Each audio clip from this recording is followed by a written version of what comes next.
Okay, thank you very much. It's my great pleasure to take part in the international dialogue on LHON. I'm going to talk about LHON patient management in Japan. I have no actual or potential conflict of interest in relation to this program and presentation. First, let me start with epidemiology of LHON in Japan. 55 cases were reported as newly diagnosed patients with LHON in 2019. Thus, the incidence number was calculated to be 69 as indicated in the right column. The total number of patients with LHON in Japan was calculated to be 25,000, 2,500. The prevalence of LHON was estimated to be 1 to 50,000. Most individuals had 11778 mutation, followed by the 14484 mutation, whereas none had the 3460 mutation. Based on my practice at Kyoto University Hospital, Neuro-Ophthalmology Service, let me summarize current practice in the management of LHON in Japan. Based on our practice,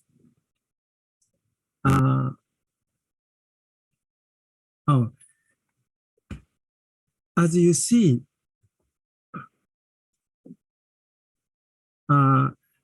here, basically the youngest from our survey, the youngest is 7 years old and the oldest is 60.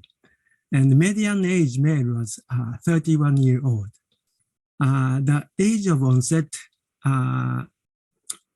with LHON in female is higher in females than in male.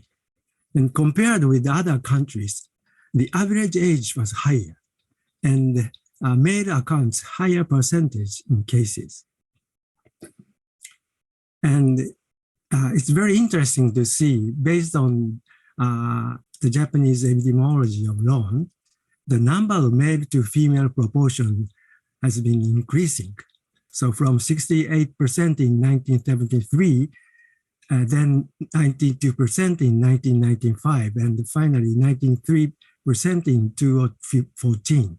So that suggests that penetrance of female carriers may have decreased over the years, and that environmental factors may regulate LHON expression, it has been suggested.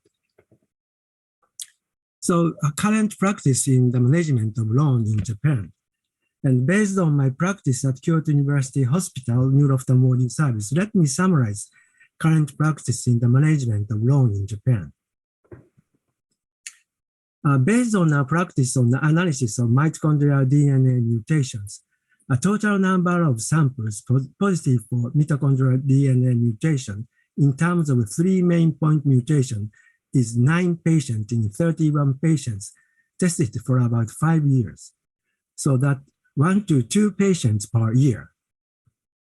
We may prescribe vitamin B12 for those in acute stage, but basically, we provide a supportive care such as low vision aids and in collaboration with social care workers and the Japan Federation of Visually Impaired.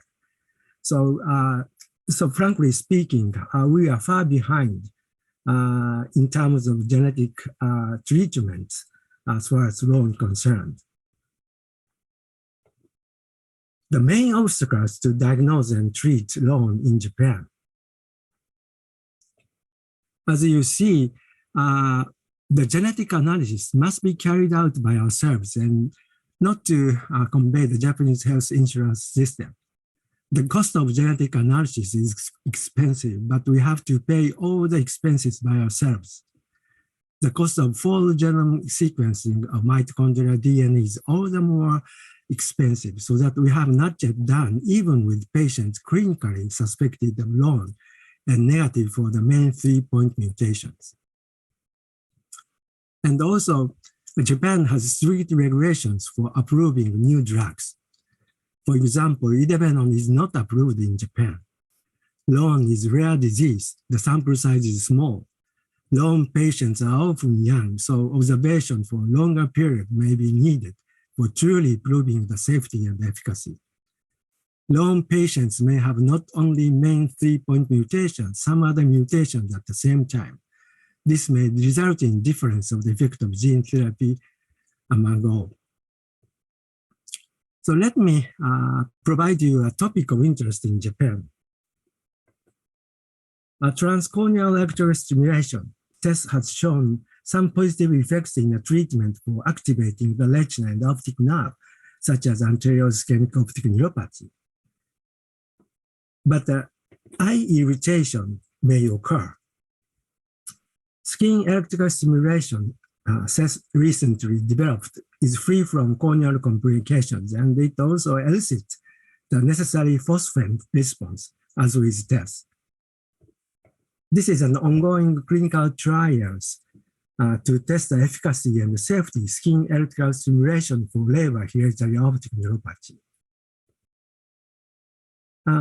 This is the primary outcome measure. This is their pilot study. The primary outcome measure, the median of logMAR at 1 week after the last skin electrical stimulation, reduced to 1.75 significantly from 1.80 at the baseline. The Humphrey visual field sensitivities increased more than twofold from baseline in 5 cases in effective group, but remained unchanged in the remaining 5 cases in effective groups. So basically, as far as Humphrey visual field sensitivity is concerned, the result is certainly great, but that's a 50-50.